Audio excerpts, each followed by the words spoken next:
Last time we spoke about the Battle of Manila. In early February, General Iwanake's 2nd Tank Division faced encirclement as American forces advanced. General Griswold's 14th Corps captured Clark Field, while the 8th Cavalry liberated 4,000 internees at Santo Tomas University. Amidst fierce fighting, Japanese defenses crumbled, and by February the 9th, American troops secured key districts in Manila.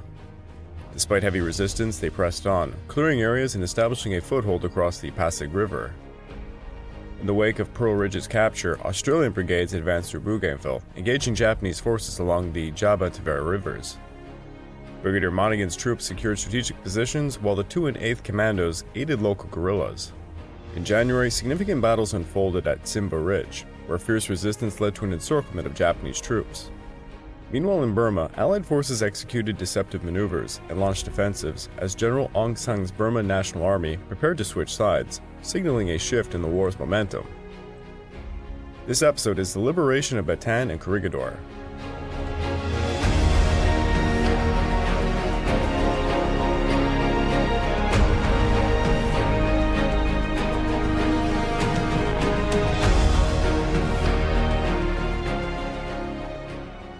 Welcome back to the Pacific War Podcast week by week, and I'm your dutiful host, Craig Watson. But before we begin, I just want to remind you all that this podcast is only made possible through the efforts of Kings and Generals over at YouTube. Perhaps you want to learn a bit more about World War II? Kings and Generals has an assortment of episodes on World War II, and so much more, so go give them a look over at YouTube. So please subscribe to Kings and Generals over at YouTube, and continue to help produce this content by checking out www.patreon.com/kingsandgenerals. Hey, don't forget about our sister podcast over at The Age of Conquest, The Fall and Rise of China podcast, written and narrated by me. And if after all that, if you're still hungry for some more history, why don't you check out my personal channel, the Pacific War channel, found over at YouTube, and Echoes of War, my newly titled podcast, on all podcast platforms. Over on the Pacific War channel, I just released a humorous episode. It's actually a retrospective on Deadliest Warrior, if you remember that show. As for Echoes of War, we just covered 2 Napoleon-era battles, the Battle of the Nile and the Battle of Rivoli. If you'd like to further support me, please check out my YouTube membership or my Patreon account at www.patreon.com/thepacificwarchannel. Joining you either gets you access to the exclusive podcast series, early access to all the content I make, and voting rights for the subjects I will tackle next.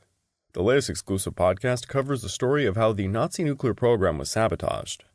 So again, if that's of interest to you, please go check it out. Last we left off, General Griswold had 3 divisions stationed in Manila, which had achieved significant advancements by February the 10th. Estimating the strength of the Americans in Manila to be little more than a regiment, General Yokoyama apparently felt that he had a good enough opportunity to cut off and isolate the Allied forces.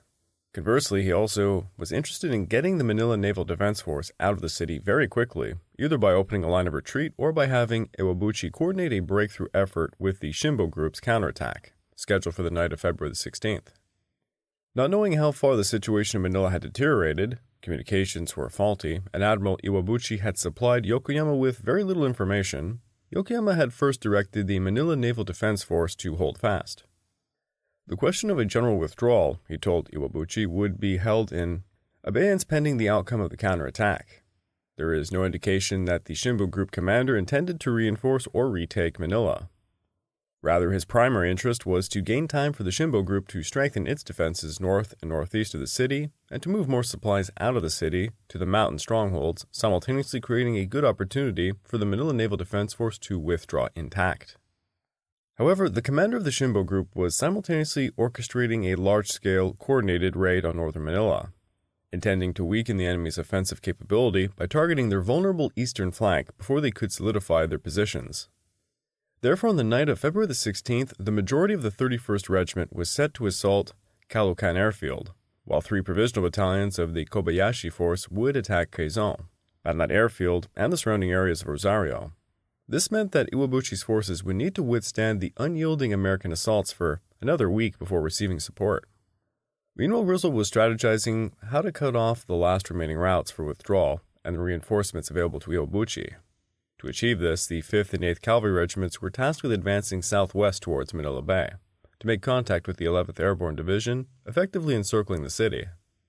Thus Griswold continued his offensive on February the 11th with Company E of the 129th Regiment successfully clearing Provisor Island without resistance and further establishing a presence on the mainland, west across the Estero Provisor. Other elements of the 37th Division were gradually advancing across the Estero de Paco, despite heavy enemy fire, while the 5th Cavalry made limited progress at Nielsen Field. The 8th Cavalry pushed nearly to the Estero de Paco along the divisional boundary against scattered opposition.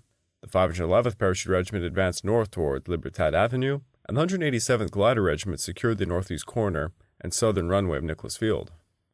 The next day, to complete the encirclement of Manila, the 5th Cavalry swiftly advanced across Nielsen Field, facing sporadic rifle fire, and successfully connecting with the 511th at Libertad Avenue before reaching the shores of Manila Bay. Simultaneously, the 12th Cavalry Regiment relieved the 8th and rapidly moved westwards to establish contact with the 5th at Villarreal Street.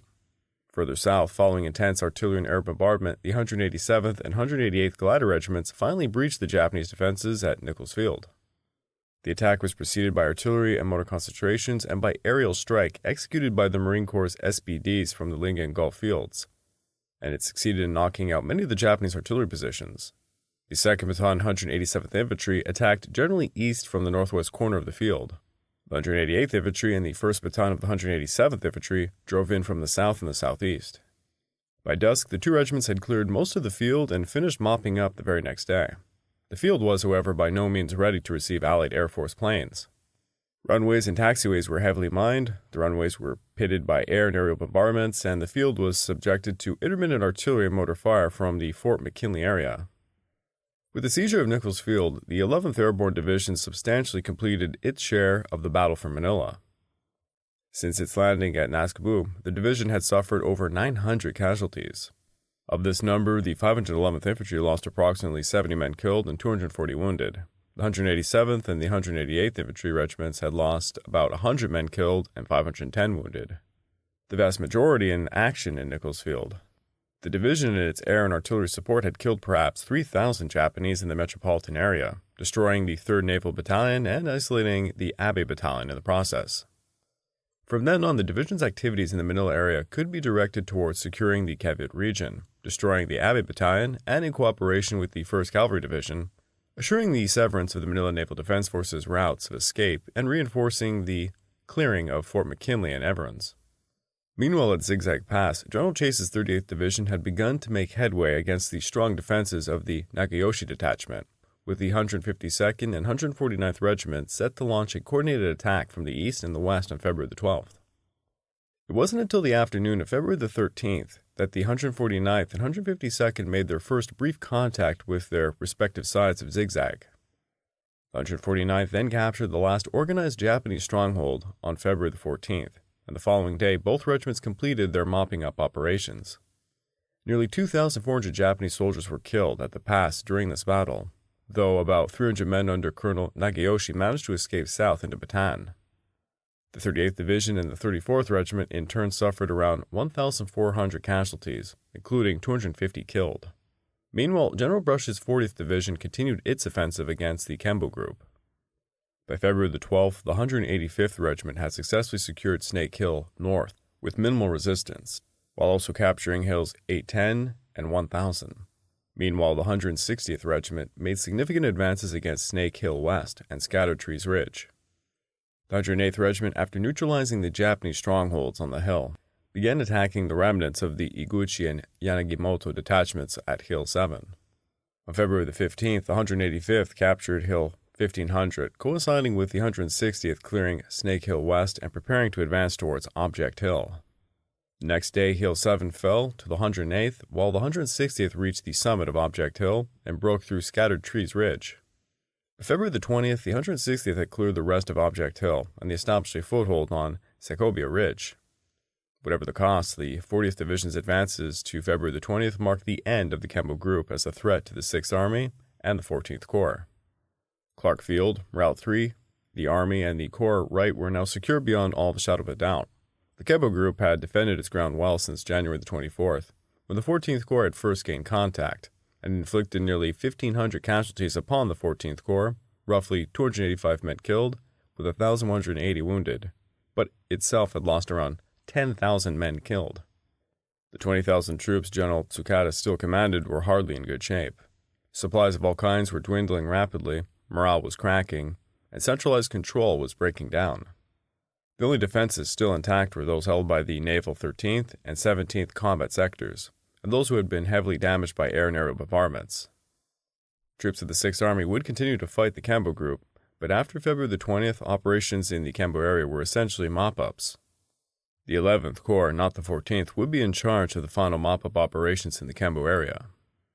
Under General Hall's leadership, the 40th Division resumed the mop-up operations on February the 23rd, but was replaced by elements of the 43rd Division just 5 days later. In the following 10 days, this division would ultimately eliminate General Tsukeda's last defensive position, pushing the Kembo Group further into the Zambales range.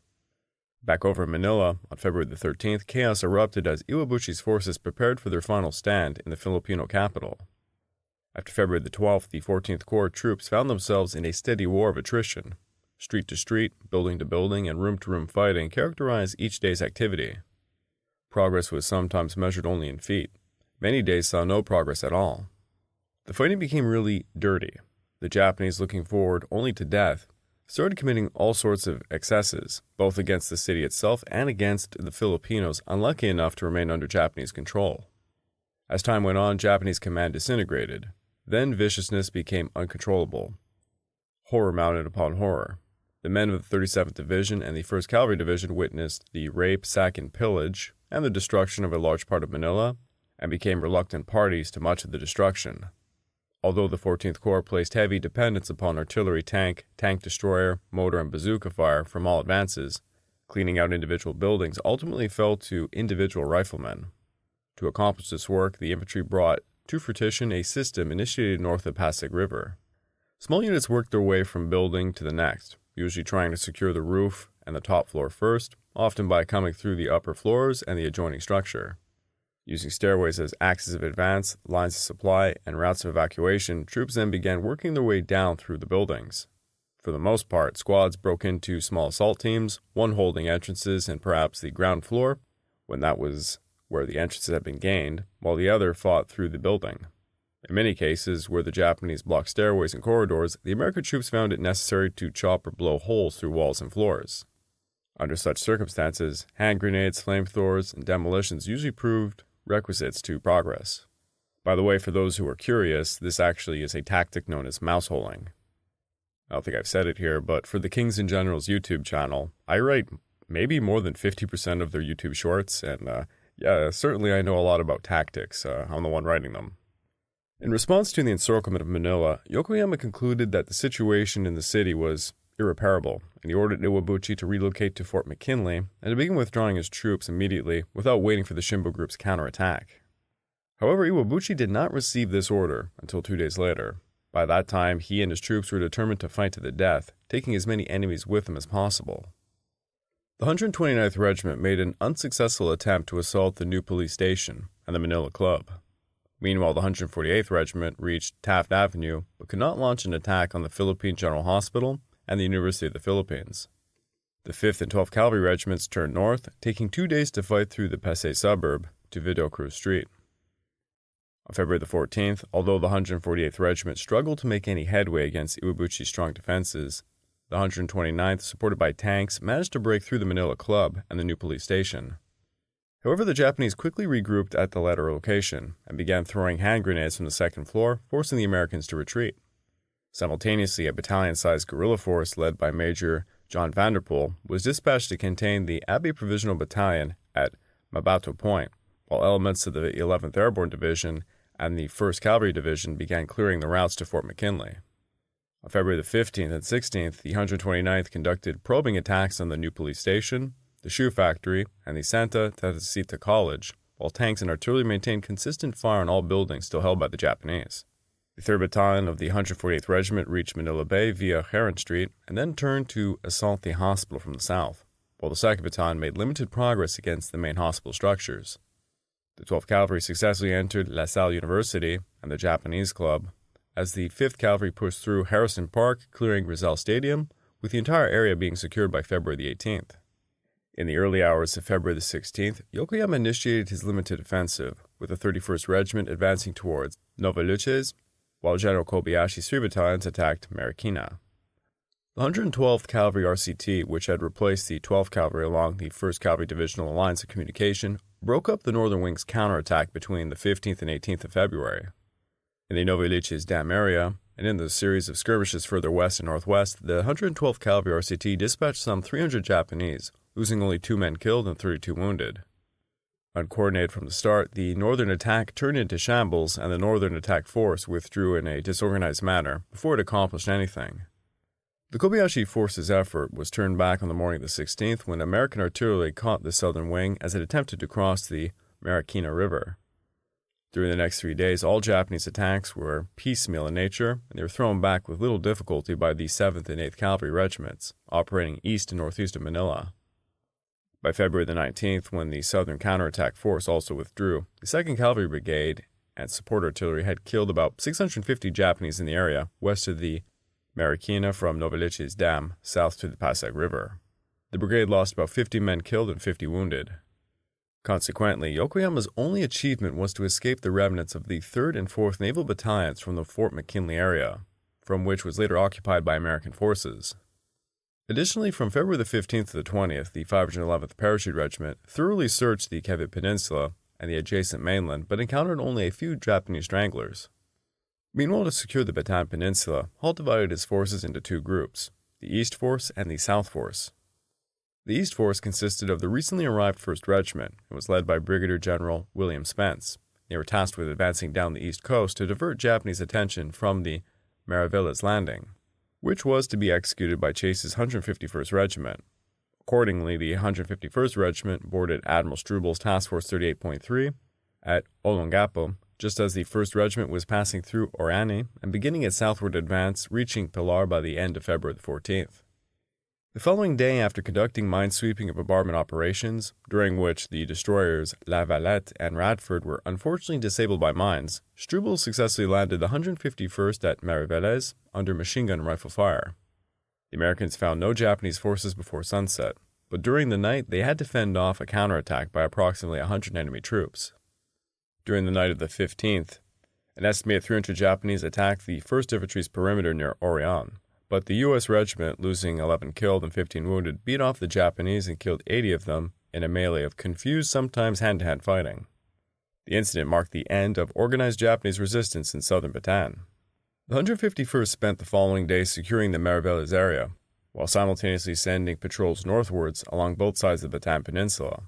They connected with the 1st Regiment at Lemay on February the 18th. By February the 21st, the Americans had advanced across Bataan to Bagat, encountering only abandoned defensive positions and a few Japanese stragglers. However, Nagayoshi's remaining 1,000 troops managed to take refuge in the jungled slopes of Mount Natib, where elements of the 38th Division, the 6th Division, and the Filipino guerrillas systematically would hunt them down. While Bataan was being cleared out, Generals MacArthur and Kruger were also planning the invasion of Corregidor Island. The assault plan involved Colonel George Jones' 503rd Parachute Regiment airdropping onto the island, supported by a nearly simultaneously shore-to-shore operation conducted by the reinforced 3rd Battalion 34th Regiment from the recently secured Mariveles. The decision to employ paratroopers to make the principal assault against an objective of Corregidor's size and terrain merits attention. Shaped like a tadpole, with a bulbous head pointing west towards the South China Sea, Corregidor is but 3.5 miles long and 1.5 miles across its point of the greatest width. The prospective cost of an amphibious assault was indeed one of the chief factors that led to a decision to use paratroopers. Planners saw the obvious risks in sending parachute troops against such a small and rough target, but in view of the GHQ Southwest Pacific estimate that the Japanese garrison numbered only 850 men, the cost of the airborne operation promised to be less than that involved in an amphibious attack. Kruger intended to land almost 3,000 troops on Corregidor on February the 16th, over 2,000 of them by parachute. Another 1,000 men would come by parachute or landing craft the next day. Planners hoped that such a preponderant strength, combined with intense air and naval bombardment, might render the seizure of the island nearly bloodless. An equally important, if not even more decisive factor leading to the decision to employ paratroops was the desire to achieve surprise. GHQ, Southwest Pacific Area, and the 6th Army planners hoped that the Japanese on Corregidor would judge that no one in his right mind would even consider dropping a regiment of paratroopers on such a target. The defenses, the planners thought, would probably be oriented entirely towards an amphibious attack. On the morning of February the 16th, air and surface forces conducted their final preliminary bombardment before the paradrop. Launching from Mindoro, the 317th Troop Carrier Group transported the first wave of the 503rd Parachute Regiment in two columns of C-47s, swiftly dropping them over Corregidor at about 8:30 a.m. Encountering only sporadic Japanese rifle and machine gun fire, the Paratroopers successfully secured the topside drop zones by 9:45. However, approximately 25% of the paratroopers were injured, and many others failed to land on the topside. One unexpected blessing resulted from the scattered drop of paratroopers in the 830 lift. Captain Itagaki, having been informed that landing craft were assembling off Maraveles, had hurried with a small guard to the observation post near Breakwater Point, obviously more concerned with the imminent amphibious assault than with the possibility that paratroopers might drop out of C-47s already in sight of Corregidor. Suddenly his attention was rudely diverted as 25 to 30 paratroopers who had just been blown over the cliffs near the point began pelting down around the observation post. Fired on by the Japanese, the small American group quickly assembled and attacked. In the ensuing skirmish, 8 Japanese, including Captain Itagaki, were killed. Effective control amongst the Japanese units, already rendered practically impossible by the destruction of the communications center during the pre-assault air and naval bombardment, now ceased altogether. Leaderless, the remaining Japanese were no longer capable of coordinating offensive or defensive efforts. Each group would fight on its own from isolated and widely separated strongpoints. Meanwhile, the 3rd Bataan 34th Regiment departed Maraveles Harbor on 25 LCMs and made their way to the western end of Corregidor, landing on the south beach at about 10:28. Contrary to expectations, the first 4 waves faced no opposition as they came ashore. However, as the 5th wave arrived, Japanese machine guns opened fire from Ramsey Ravine, Breakwater Point, and the cliffs at San Jose Point. Despite this, company's K&L advanced quickly and established a strong position on top of Malinta Hill by 11 a.m. This ensured total surprise as the paratroop effectively drew Japanese attention away from the amphibious craft approaching Corregidor. At 12:40, the second wave of the 503rd began to land successfully on the drop zones, facing only limited fire from Japanese automatic weapons. With these reinforcements, the paratroopers were positioned to secure the remainder of the topside by the end of the day. However, during the night, the infantrymen would need to fend off a series of small but determined Japanese counterattacks along the northern side of Malinta Hill. For 8 consecutive days leading up to February the 23rd, the 3rd Battalion 34th Regiment successfully defended against relentless banzai charges, mortar assaults, and suicide squads of soldiers equipped with explosives, resulting in approximately 300 Japanese casualties. On the afternoon of February the 17th, the 1st Battalion 503rd Infantry and other reinforcements reached bottom side by landing craft. Japanese rifle and machine gun fire, most of which passed overhead, expedited the movement ashore, and the battalion soon joined the rest of the regiment on topside. The troops already on topside had spent the day expanding their hold, systematically reducing the first of the many Japanese bunkers, pillboxes, and underground defenses that they would encounter, and they had developed a pattern for the destruction of the Japanese installations. First, aircraft or naval fire support ships, the air arm using napalm extensively, were called upon to strike positions accessible to these types of bombardment. Then the infantry attacked almost as the last shell or bomb burst. When this method failed, the 503rd's own 75mm pack howitzers and lesser weapons were brought forward for direct fire. Next, having stationed men with some machine guns and rifles at advantageous points to cover the approaches to a Japanese position, infantry assault teams moved forward behind white phosphorus and hand grenades, and the extremely close support of flamethrower teams. To avoid backflash and assure the deepest possible penetration of cave defenses, flamethrower operators would often project their fuel unignited and then use white phosphorus grenades to fire it.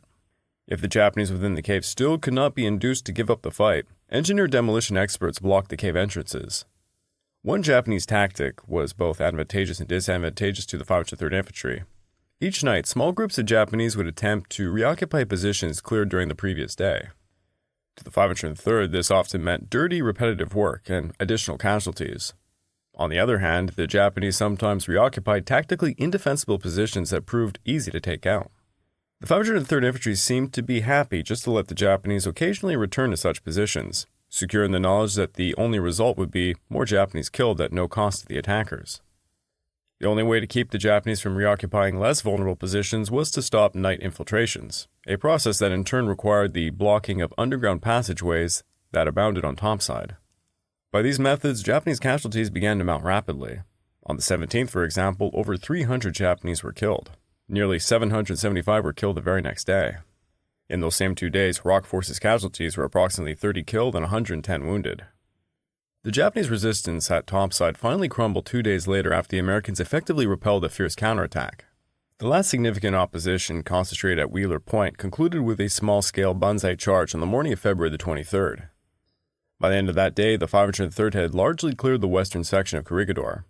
Following intense air and naval bombardments, the Paratroopers launched a final assault on the eastern end of the island on February the 24th, systematically destroying several strongholds over the next 2 days.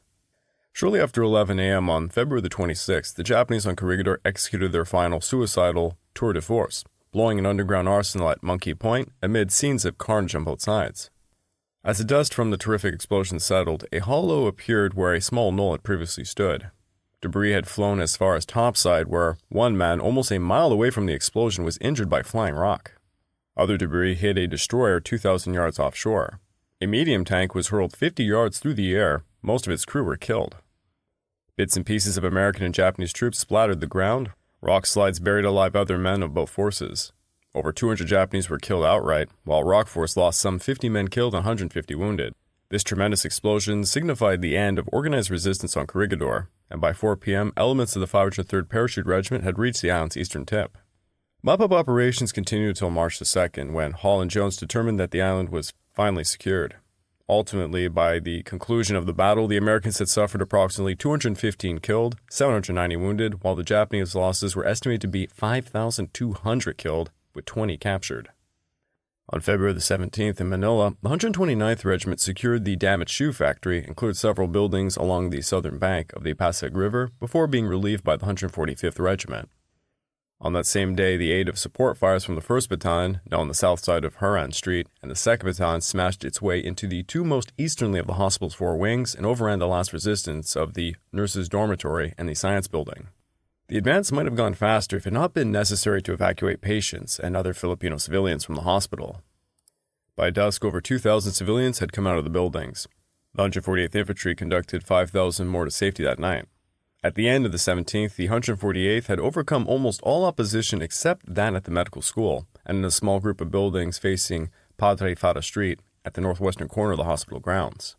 The next day, the 145th cleared Santa Teresa College, but could not establish a presence inside the new police station. Meanwhile, the 148th consolidated its gains before being relieved by the 5th Cavalry. The 11th Airborne Division began besieging the Abbey Provisional Battalion at Mabato Point, ultimately destroying this unit by February the 23rd. On the 19th, the 5th Cavalry launched an assault and cleared out the medical school and the Assumption College, while the 1st Squadron of the 12th Cavalry advanced north along the bay, facing strong opposition and successfully reaching Paratroopers Street. At the same time, the police station and San Pablo Church underwent intense artillery and tank bombardment, with the church eventually falling to the 145th by nightfall. After further artillery and tank fire nearly leveling the police station, American forces secured its ruins on February the 20th. The 145th also began attacking City Hall and the General Post Office, making minimal progress in the initial days. Supported by heavy bombardment, the 5th Cavalry managed to capture Rizal Hall and the administration building, but was eventually forced to withdraw after the Japanese detonated significant explosives. The 12th Cavalry also overcame the last resistance at the High Commissioner's residence and pressed onwards to San Luis Street. The next day, the 12th swiftly entered the Manila Hotel and successfully took control of the area after a fierce battle. Meanwhile, the 5th Cavalry captured the administration building with minimal resistance, but they did not secure Rizal Hall and University Hall until February the 24th.